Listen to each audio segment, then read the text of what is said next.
Awalnya, Misol adalah anak yang baik, siswa bagus, pandai belajar. Sekarang karena kehamilan dalam perutnya, dia harus merelakan masa depan. Dalam sekejap mata, bertahun-tahun telah berlalu. Putranya telah mencapai usia sekolah. Hari itu, Ibu Misol pergi ke sekolah untuk menjemput anaknya sepulang sekolah. "Ibu aku juga ingin dicium. Adikku lucu sekali." Ternyatanya Mbak Sunah tidak menginginkan putrinya karena yang telah terjadi tahun itu. Kehilangan kesempatan kuliah berarti menutup pintu masa depan. Jadi terlepas dari keberatan Misol, dia memasukkan nama anak itu ke dalam daftar rumah tangganya.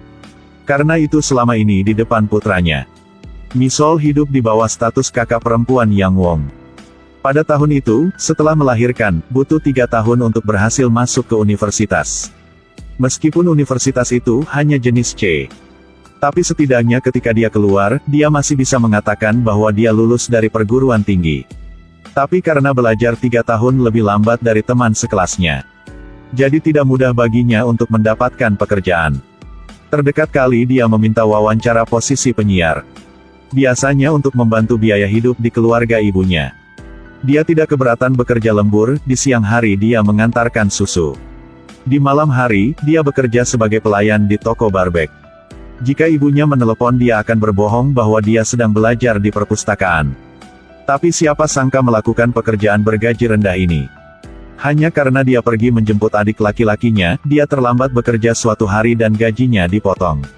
Meski hidup begitu keras, Misol selalu menjaga sikap optimis melihat ke depan. Setelah seharian berjuang mencari nafkah, ketika dia sampai di rumah, gadis itu melihat putranya itu sudah puas untuknya. Namun, dia hanya bisa hidup atas nama seorang kakak perempuan. Tapi baginya, itu telah sangat berkah. Sementara itu, Suk Bin adalah ayah dari Yang Wong. Dia segera menikahi Yun Jung, seorang gadis kaya yang keluarganya di Amerika. Hari ini adalah hari dia dan istrinya kembali ke Korea untuk menetap. Melihat menantu yang cantik di luar dengan banyak uang di dalam, Mbak Jungja tertawa sampai matanya menyipit. Dia telah melupakan semua tentang Misol tahun itu. Dia pikir dia pasti cantik dan berbakat seperti ini, yang layak menjadi istri putranya Suk Bin. Namun, Yun Jung sudah lama tinggal di Amerika, jadi dia cukup berani. Membuat Nyonya Jungja tertegun dan tidak bisa bereaksi. Tapi pada akhirnya dia hanya tersenyum untuk melepaskannya.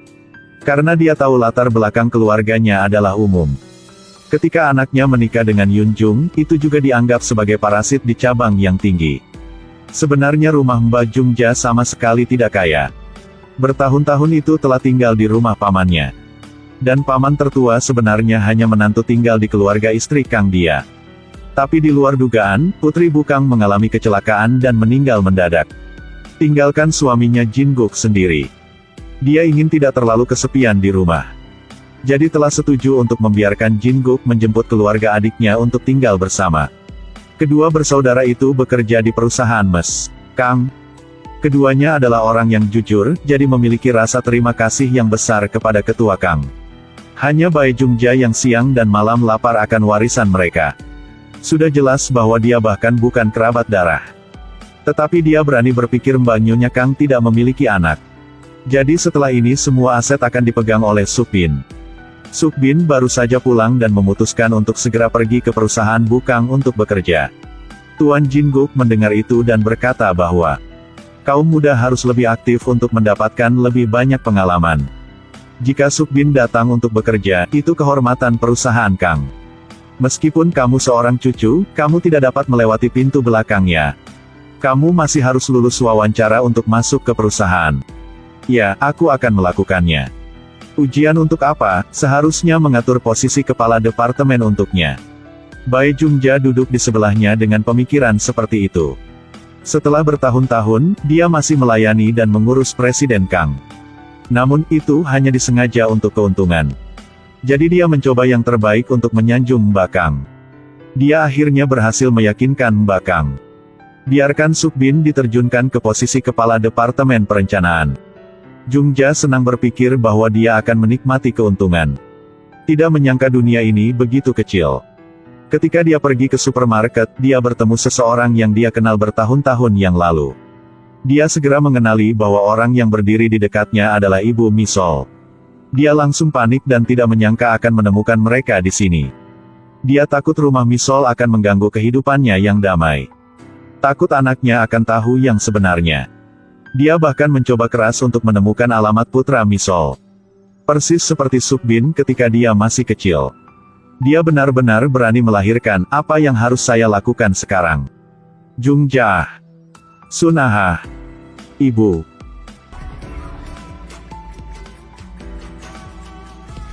Hari ini adalah hari pertama Sukbin bekerja. Namun Yun Jung masih berbaring di tempat tidur dan tidak mau bangun. Dia mengulurkan tangan untuk memberi Sukbin pelukan selamat tinggal. Dan kemudian dia terus membungkuk di bantal dan tidur lagi. Kali ini, dia telah membuat Jungja tidak puas. Dia mengkritik bahwa menantunya tidak memahami, dia tidak bangun. Tapi Sukbin hanya menganggap ini masalah kecil. Jungja ingin menunjukkan gengsi kepada menantunya. Jadi dia masuk ke kamar dan hendak memarahinya. Tapi tak disangka, saat Yun Jung sedang tidur, dia tiba-tiba terbangun saat mendengar suara itu. "Oh ibu, kenapa kamu masuk kamar tanpa mengetuk? Hari ini adalah hari pertama suamimu bekerja, tapi kamu masih bisa tidur. Aku telah menciumnya, itu bisa dianggap aku telah bersorak untuknya.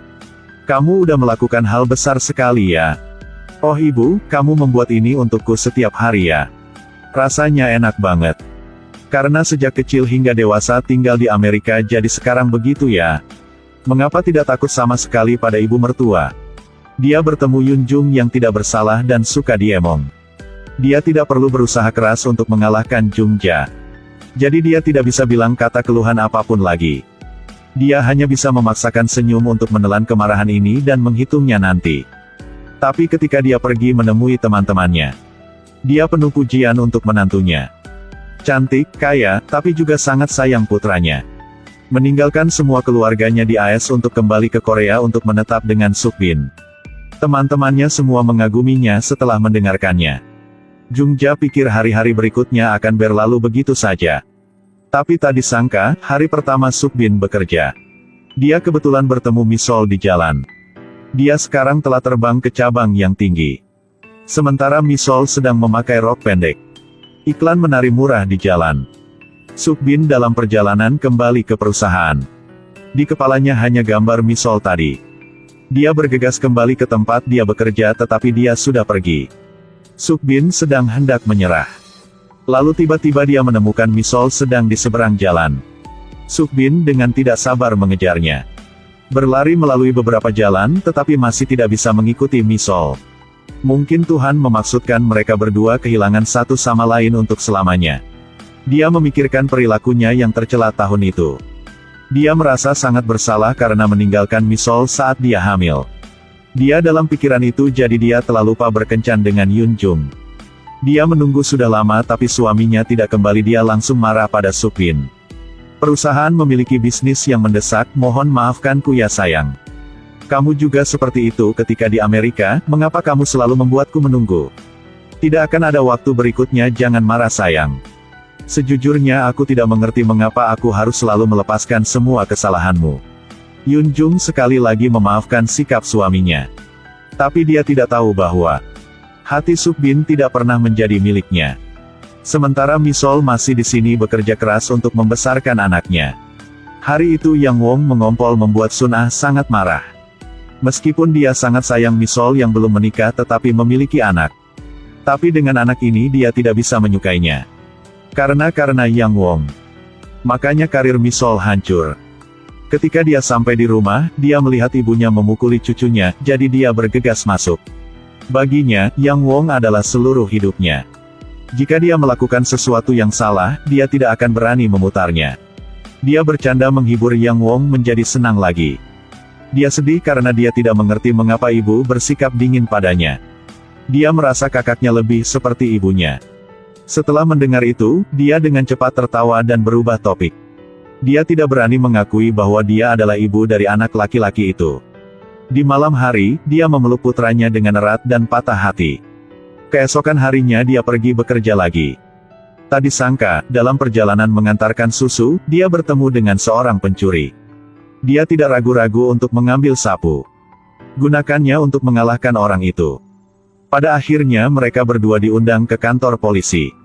Ketika memeriksa kamera baru menemukan bahwa ternyata Soryung yang menangkap pencuri yang sebenarnya. Kemudian dia membawa susu itu kembali ke tempat asalnya.